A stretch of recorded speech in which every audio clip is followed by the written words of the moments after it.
अस्सलाम वालेकुम। आज की वीडियो में हम करेंगे जी एक्सरसाइज 1.2। ये है जी 6th क्लास की मैथमेटिक्स जो न्यू आई है नेशनल बुक, उसको हम करेंगे, ठीक है। और चैप्टर नेम है हमारे पास फैक्टर्स एंड मल्टीपल्स। इसको हम करेंगे और इसका हम करेंगे जी क्वेश्चन नंबर 6 करेंगे। इसे जो पिछले क्वेश्चन से पहले करवा चुकी हूँ उसका लिंक मैं डिस्क्रिप्शन में दे दूँगी, आप वहाँ से देख लीजिएगा। तो स्टार्ट करते हैं हम इसको। क्वेश्चन नंबर 6 हमारे पास है कि I am a product of 3 different prime factors. My greatest prime factor is 13. I'm between 100 and 200. Who am I?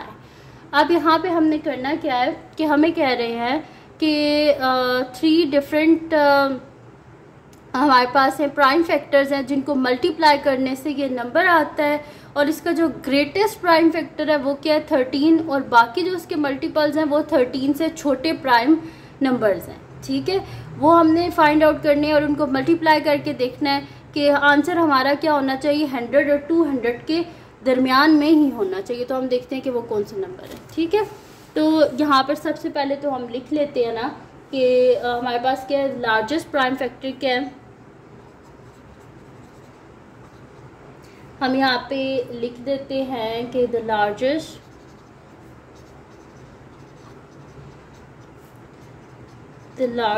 prime factor is equals to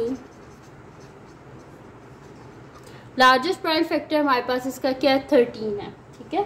और प्राइम फैक्टर्स लेस देन 13 कौन से होते हैं हमारे पास,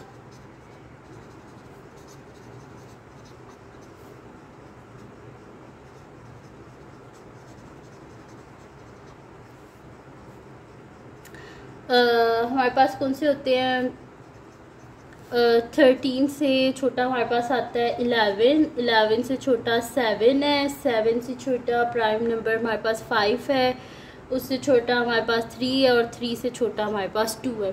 तो ये सारे मेरे पास आगे प्राइम नंबर्स आगे 13 से छोटे। अब हम इनको ही मल्टीप्लाई करके देखते हैं कि हमारे पास क्या आंसर आता है, ठीक है।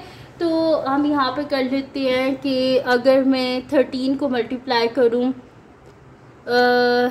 11 से, तो 13 को मैं 11 से मल्टीप्लाई करूँगी तो मेरे पास, फिर उसे मैं किसी से भी मल्टीप्लाई करूँगी तो मेरे पास आंसर जो है वो 100 और 200 के बीच में नहीं रहेगा। तो मुझे कुछ और देखना चाहिए।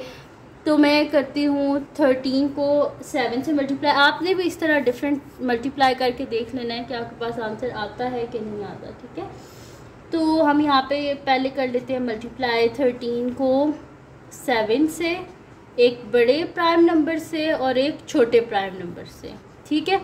तो 7 2 से क्या होता है 14, तो 13 को हम 14 से मल्टीप्लाई करते हैं।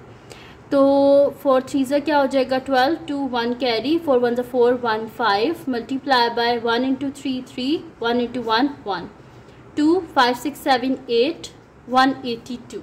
मेरे पास आंसर क्या आ गया इसका 182। और 182 जो है हमारे पास सही आंसर है वो इस वजह से क्योंकि ये 100 और 200 के दरमियान में है, तो ये हमारे पास इसका सही आंसर आ रहा है। अब हम देखते हैं कि क्या कोई और नंबर भी हम ऐसा बना सकते हैं, तो उसको भी हम देख लेते हैं। तो हम कर लेते हैं 13 को मल्टीप्लाई कर लेते हैं हम 5 से कर लेते हैं और 2 से कर लेते हैं, क्योंकि मैं तो इस तरह कर रही हूँ ना, जैसे कि मैंने इस तरह कैलकुलेशन इसकी कर ली है कि 5 2 से क्या होते हैं 10, और 10 को जब आप 13 से करेंगे तो क्या आंसर आएगा 130। और इधर भी मुझे पता था कि 13 14 से 182 होते हैं, ठीक है।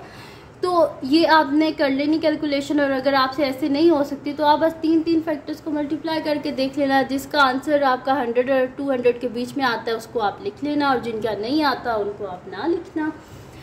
नेक्स्ट हम कर लेते हैं 13 को 5 और 3 से कर लेते हैं।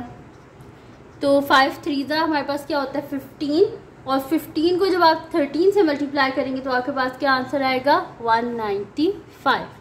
और 195 भी हमारे पास क्या है 100 और 200 के बीच में है। तो ये जितने भी हमारे पास आंसर्स आए हैं ये सारे यानी कि वो नंबर 182 भी हो सकता है, वो नंबर 130 भी हो सकता है, वो नंबर 195 भी हो सकता है, ठीक है। तो यहाँ पे हम लिख देंगे द नंबर is either 192 और 130 और 195, ठीक है। अब इसमें वो 182 भी हो सकता है, 130 भी हो सकता है, या 195 भी हो सकता है, ठीक है जी।